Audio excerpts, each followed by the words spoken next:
Сәлеметсіздер ме? Асылзат Бекалықызының қымбатты тыңдармандары. Арнама қош келдіңіздер. Әңгіме басталмас бұрын арнама тіркеліп, қолдау білдіре кетіңіздер. Сіздердің әрбір қолдауларыңыз мені шабыттандырады, қанаттандырады. Мен 1979 жылы оңтүстік Қазақстан облысында Өзбекстанмен шекаралас кішігірім ауылда дүниеге келдім. Отбасында ата-анам, үлкен 2 ағам және әпкем, үйде 6 жан едік. Мен үйдің кенжесі болатынмын. Тұрмыс жағдайымыз өте төмен еді. Ес білгелі ата-анам ағаларымен егістікте жұмыс істейтін. Әкем мен анам момын кісілер еді. Қасапшылық өнері болатын әкемнің. Той жиындарда, құдайы тамақ, соғым соятын уақыттарда мал сойып, аздап тиын тебен үйге ет алып келетін еді. Анам да үй шаруасындағы қарапайым әйел еді. Есейген соң үлкен ағам үйленді. Кейіннен екінші ағам да әскерден келіп, үйленіп, ауламызда кішігірім үй салып, сонда бөлек шықты. Ал әпкем шекаралас Өзбекстанның аймағында көрші қазақ ауылына тұрмысқа шығып кетті. Мен мектепті бітіріп оқуға түсе алмадым. Өйткені ата-анам бізді оқытатын жағдайы жоқ еді. Сонымен ешқайсымыз жоғары білім ала алмадық. Осылай жүргенімде әкемнің бір туысының қызы тұрмысқа шығып, барған жері той жасады. Мен сол туысымыздың жанында қыз жолдас болып, тойлары аулада арнайы безендірілген палатканың астында өтті. Шамамен 100 адамдай қонақтар бар еді. Болашақ жарымен осы тойда таныстым. Бекарыс күйеу баланың ағасының досы еді. Менен 8 жас үлкендігі бар еді. Бұрын үйленбеген, сұр бойдақ екен. Бойы ұзын, ақ құбыдан келген өте сымбатты жігіт еді. Мен оны бір көргеннен ұнатып қалып едім. Сол тойдағы мен секілді бойжеткендер де Бекарысқа ғашық болды. Ол да өзінің сымбатты екенін біледі. Шашын сілкіп қойып, артқа қайырып, би дегеннің түбін түсіреді екен. Кеш бойы ұрланып Бекарысқа қарай бердім. Бір кезде жанарымыз түйісіп, сол кезде жай ырғақты әуен ойнап, Бекарыс маған жақындап, мені биге шақырды. Мен өзімді сұлумын деп санамайтынмын. Бойым аласа, қара торы қыз едім. Алайда қыпша белді мүсінім де бар. Қолаң шашым белімнен түсіп тұратын. Бекарыс белімнен қапсырақ құшақтап, тұла бойым дірілдеп, бір түрлі күй кештім. Денем бір асып, бір суды. Онда күйді алғаш рет сезінуім еді. Мектепті аяқтағанша ешкімнің бетіне қарап, қолымды ұстатып көрген емес едім. Өйткені өзімді көргісіз санаймын. Іштей тұйық болып өстім. Не досым, не құрбым болған емес еді. Тек әпкеммен ғана сырласатынбыз. Сөйтіп екеуміз билеп жүріп біраз әңгімелестік. Бекарыс ертеңінде қалсаңшы, кешке қарай келем. Екеуміз оңаша отырып әңгімелесеміз деді.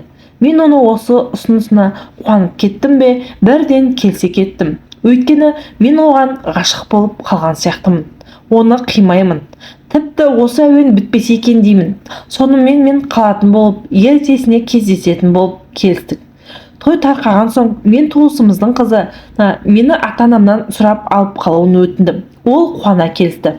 Қалғаның маған да жақсы болар еді. Мына жердің барлығын жинасып маған көмек бересің.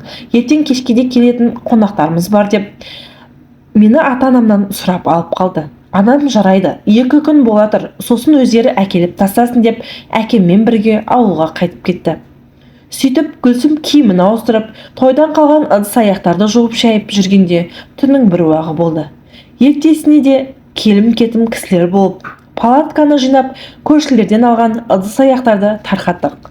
Сол кезде Гүлсім екеуміз көшенің арғы бетінде тұратын Бекарыстың үйіне келдік.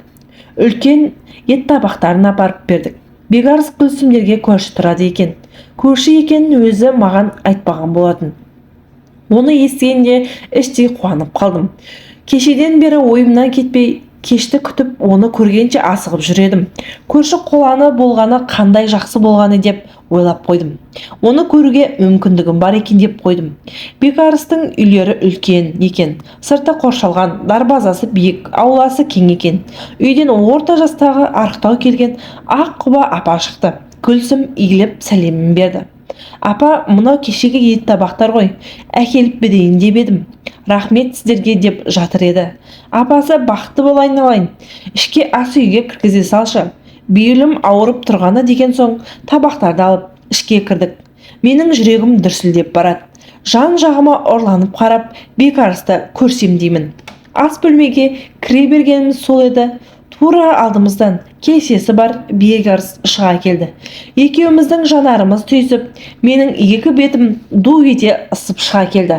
Сол кезде Гүлсім: қайнаға, сіз үйде екенсіз ғой, басыңыз ауырып тұр ма деп қалжыңдап тұр. Сөйтіп еді Бекарыс: сәлем, қалайсыңдар? Иә, кешке сендердің бақыттарың үшін деп кішкене асыра сілтеп қойыппыз. Бәкең үйде ме деп Гүлсімнің қайнағасын сұрады. Иә, үйде ғой. Кешке Құдайға шүкір береміз ғой, көршілерге келетін шығарсыз деп еді Бекарыс. Әрине барамыз ғой деді де маған қарап қайта-қайта қарап қояды. Мен бет жүзімді төмен салып ұялып тұрмын. Табақтарды қойып Гүлсімнің соңынан шыға бергенде Бекарыс: кешке келемін, мені күт деп құлағыма сыбырлайды да, менің екі бетім алаулап, жүрегім қысылып, сыртқа шығып Гүлсімнің артынан шығып кеттім.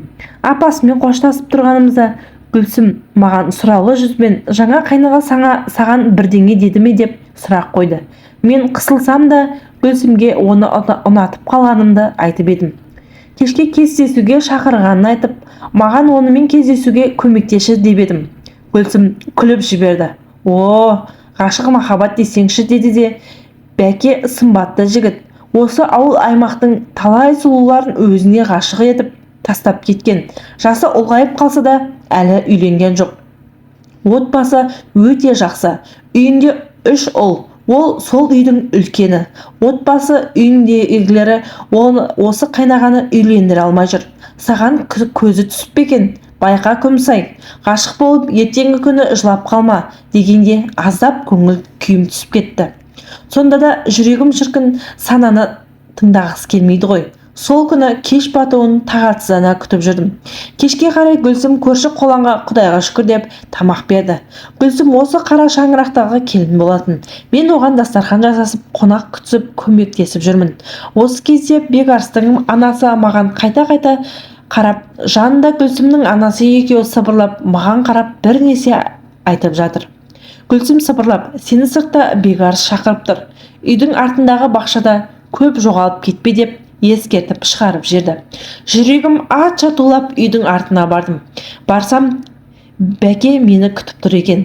Екеуміз бақшадағы тапжанда отырып біраз әңгімелестік. Қысқасы бәкен мені ұнатып қалыпты. Кездесіп тұрайық дегенде іште таң қалдым. Осындай жігіт, осы ауылдың төлегені шынымен ұнатып қалғаныма деп таң қаламын. Шын айтып отырсыз ба деп сасқалақтағаннан, біресе сіз, біресе сен дей беремін. Маған сендей берші, сәл ыңғайсызданып қаламын. Сөйтіп ертесіне мені ауылға апарып тастайтын болып келістік. Ертесінде Гүлсімнің қайнағасы мен Бекарыс үйді көріп қайтамыз. Қайда тұратыныңды көріп алайын. Осы демалыста кешке қарай келемін. Жолдағы көпірдің қасында күтемін деп уақытын айтып қоштасып кетіп қалды. Сол күннен кейін Бекарыс маған әр демалыс сайын келіп тұратын болды. Юркасы бар, мотоциклі бар болатын. Сонымен келетін. Мен үйдегілер ұйықтады-ау дегенде үйден ұрланып шығып жүрдім. Кейде әр демені сылтауратып Гүлсімдерге жиі баратын болдым. Сөйтіп жүргенімізде бір күні Бекарыс келесі ай басында дайын бол, сені алып қашамын деді. Апасы да Құдашаға үйленсеңші, өте пысық қыз, қайта-қайта айта береді екен. Оның үстінде кездесіп жүргенімізді сезіпті. Содан Бекарыспен 2 ай ғана кездесіп жүріп тұрмыс құрдық. Өзі айтқандай мені алып қашып үйіне келін етіп түсірді. Мен өте бақытты едім. Бекарысты бір көргеннен ғашық болып, оны бар жан тәніммен құлай сүйдім. Тіпті оның жанынан бір елі ажырағым келмейді. Төркініме келгенде де ата-анаңның қасында қалсаңша, 1-2 күн аунап-қунап қайтасын десе, қалмай онымен бірге қайтып кететін едім. Сөйтсем бұлай қатты жақсы көруге де болмайды екен ғой. Келген жерім жақсы, ыңғайлы еді. Жанымда көрші болып тұратын Гүлсім бар. Онымен күн ара көрісіп, сырласып тұратынбыз. Менің осында келін болып түскеніме ол да қатты қуанып еді. Атам сол кезде совхоздың егістігіндегі шығатын техникаларға қарайтын. Күйеуімнен кейінгі қайным трактор жүргізеді, жер жыртады, егін егеді. Ал кіші қайным менен 2 жас қана кіші. Кенжебек үйдегі сиыр қойды қарайды. Бұл отбасыдағы 3 ұлдың мінезі де әртүрлі болатын. Менің күйеуім Бекарыс мінезі жұмсақ, қалжыңбас еді. Үнемі жымиып күліп жүретін, салмақты сөйлесетін. Сөйлесейін десең, сөзіңнің ақырын әзіл қалжыңға айналдырып жібереді. Өзін-өзі тап-тинақтай киініп, әтірін теуіп, шашын артқа қарай қойып, той-думан кештерге барғанды ұнататын. Мектептен кейін училищені бітіріп, мотоциклмен ауылдағы электр бағандарын жөндеп, электрик болып жұмыс жасайтын. Екінші қайным ол Айдос. Үйдегі мал жанға қарап, егістікке қарап, осы үйдің қамын жеп жүретін. Ал Кенжебек атқа мініп алып, малды өріске шығарып, күтіп алып, мен сиыр сауғанда бұзауды ұстап, көмектесіп жүретін. Мінезі тұйықтау, көп сөйлемейтін. Дегенмен ауылдағы шабандоздардың бірі еді. Мал қора жақта топырақты іліп қойып, соны ұрып жүріп, спортпен шұғылданатын. Ішпейтін, шекпейтін шымыр жігіт еді. Мен осы отбасына тез үйренісіп, сіңісіп кеттім. Енем мен келін болып түскелі ас үйдің бар шаруасын маған тапсырды да, өзі тірлікке араласпайтын. Тек білмегенімді сұрасам, асықпай отырып үйретіп жүретін. Қалған уақытта күбісін пісіп, май шайқап, құрт жасап жүретін. Көрші құрбыларына барып, шай ішіп, әңгімелесіп, содан арада көп уақыт өтпей аяғым ауырлады. Оны естігенде ата-енем немере сүйетін болдық деп қатты қуанып, Бекарыс та қуанып, жолдастарымен қуанды. Енем ауданға емханаға барып бәрін тексерді. Алайда уақыт өткеле ішім күн санап емес, сағат санап өсе бастағанда еді. Сәбилерім егіз екен. Екеуі 2 бүйірінен тепкенде, оны білгеннен кейін енем үй шаруасына босатты. Кейін атамның тұқымдарында егіз болғанын естім. Осы қасиет маған ауған ба? Бізде де егіз болады.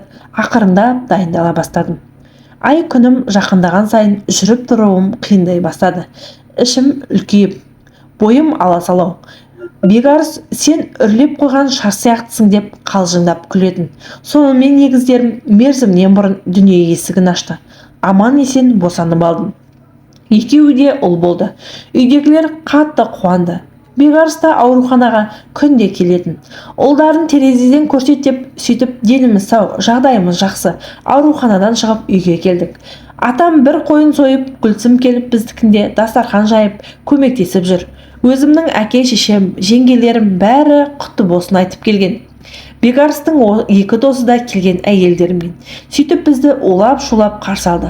Сол кеште қонақтар кеткен соң Бекарыс достарымен біраз ішкен болатын. Содан ертесінде басы ауырып тұрса да, көрші ауылда қатты желден электр бағандары үзіліп, свет жоқ. Соны жөндеймін деп жанында бірге істейтін жолдасы келіп алып кетті. Мен ауырып тұрсың ғой, сорпа ашып, аздап өзіңе келген соң барсаң болмайды ма деп едім. Жанындағы жолдасы, ай Күмісай, уайымдама, басын жазып келеміз деді.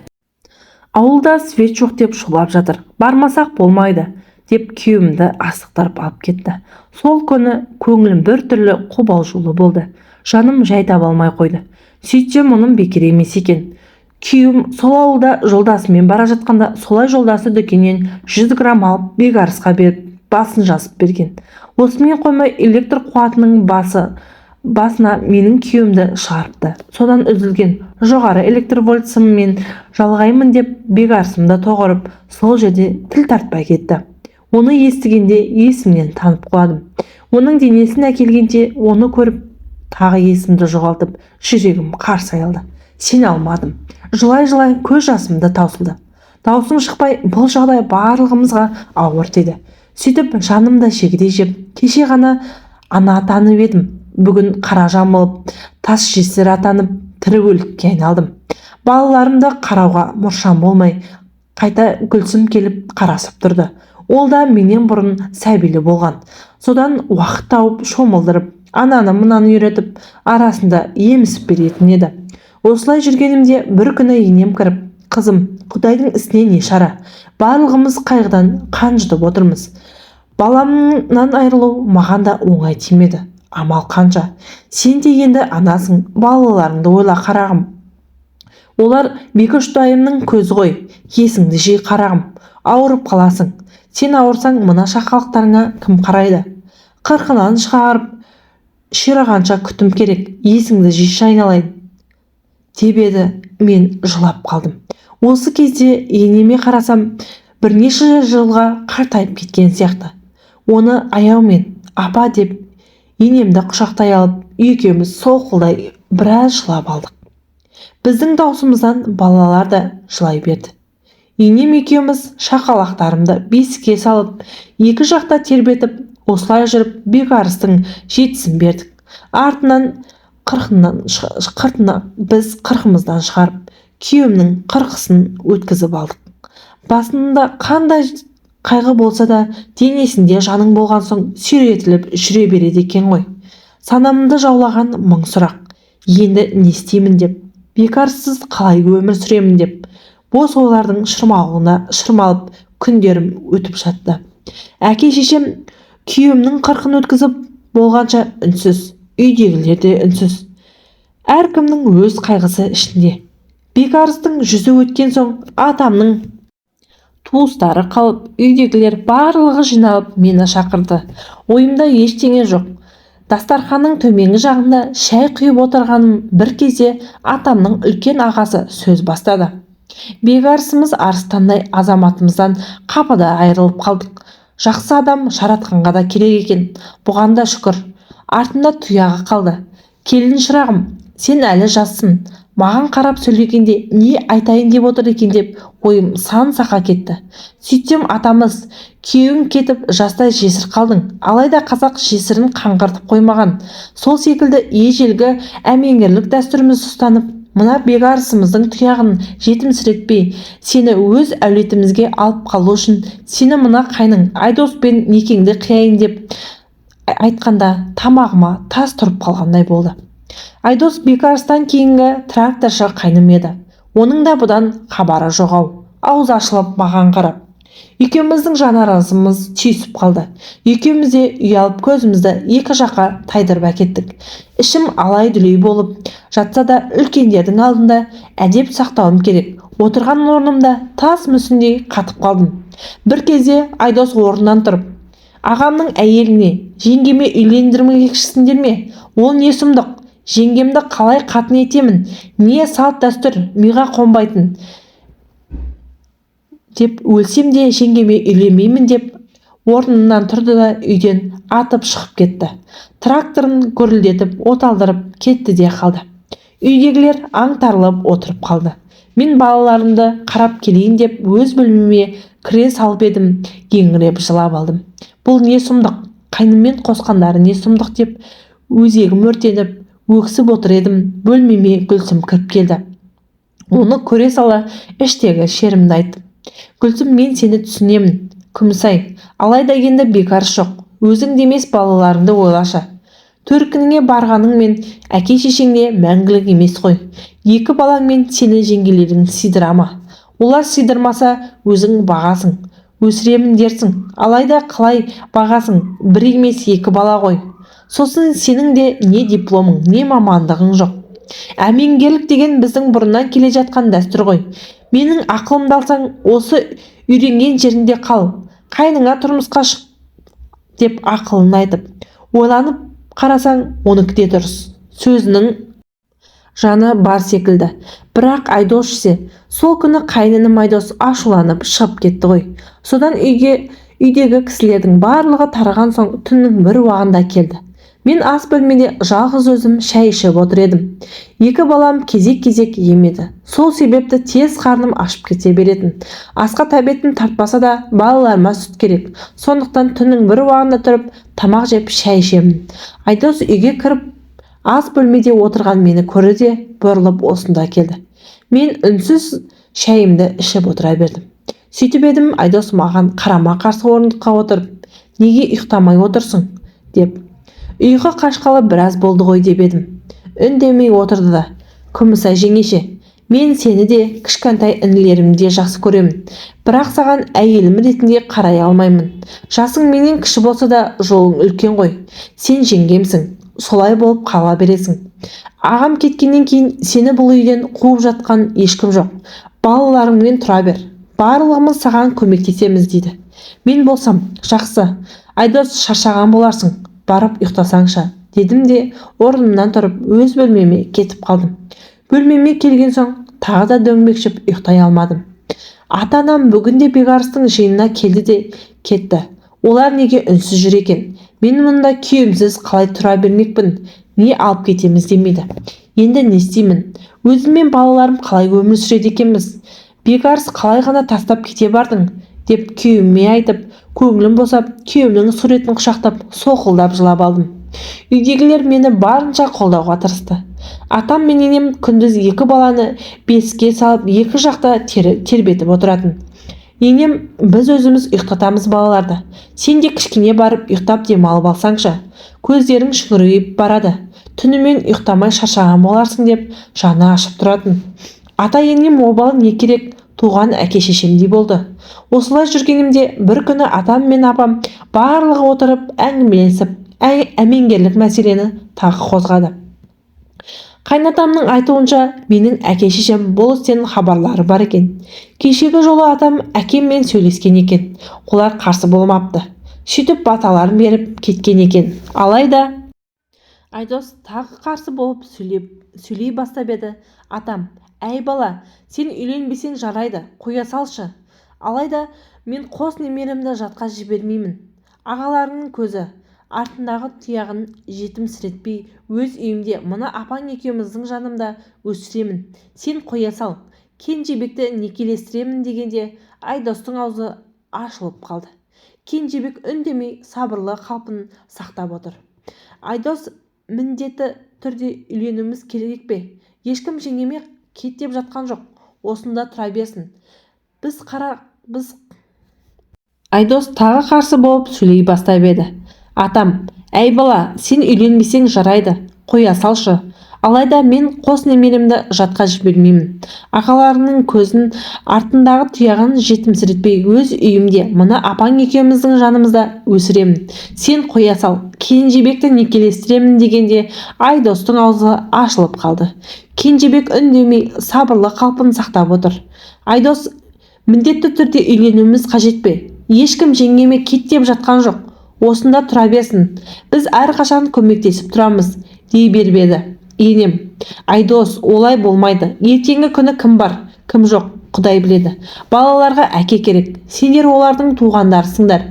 Өз әкесіндей бола аласыңдар», деп енем сөзін аяқтай алмай кеңсеңдеп жылап қалды. Осы кезде көп сөйлей бермейтін Кенжебек: «Мен жеңгемді, балаларды өз қамқорлығыма алам.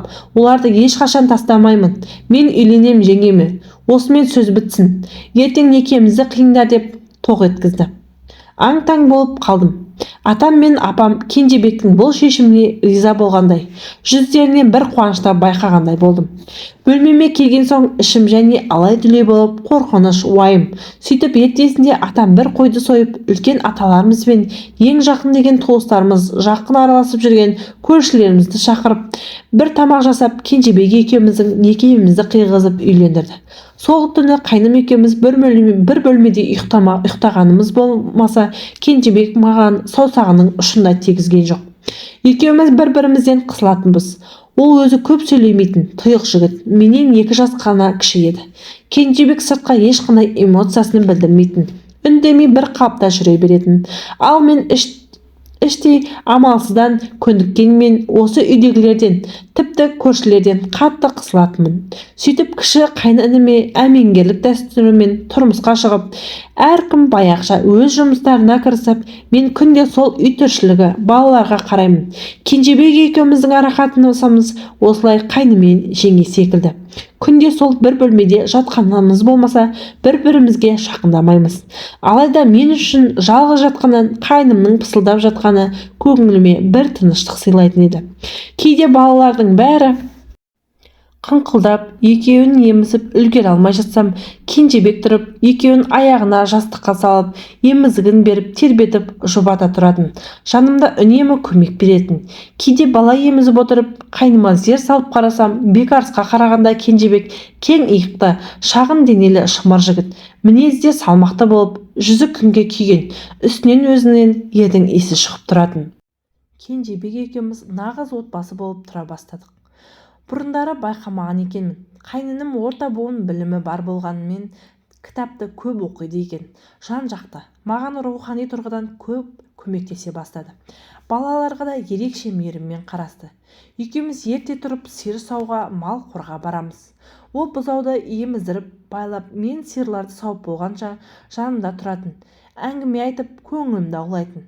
Оның күлкілі әңгімелерінен жымиып күлемін. Жүзімнен қан жүгіріп, ақырындап оңала бастадым. Тұйық мінез іздеп жүрген Кенжебек оқыған, тоқығаны көп, сырлы сандық секілді еді. Біздің қарым-қатынасымыз жақсы, ерлі-зайыпты болып жүргенімізді көріп, ата-енем тіпті көршілер де қуанды. Тек Айдос қана бір түрлі қарайтын.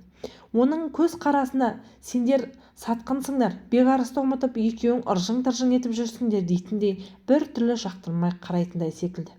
Осындай ойларды өзім ойға шомылып, өз бөлмеме кіріп, бір қалың ойға шомылатынмын.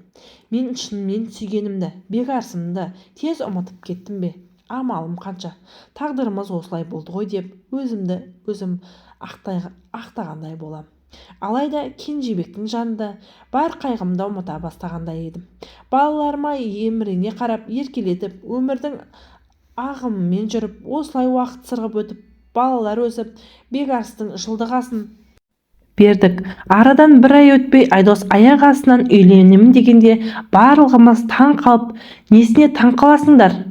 Жасым болса ұлғайды. Бұрыннан ұнатып кездесіп жүрген қызым бар.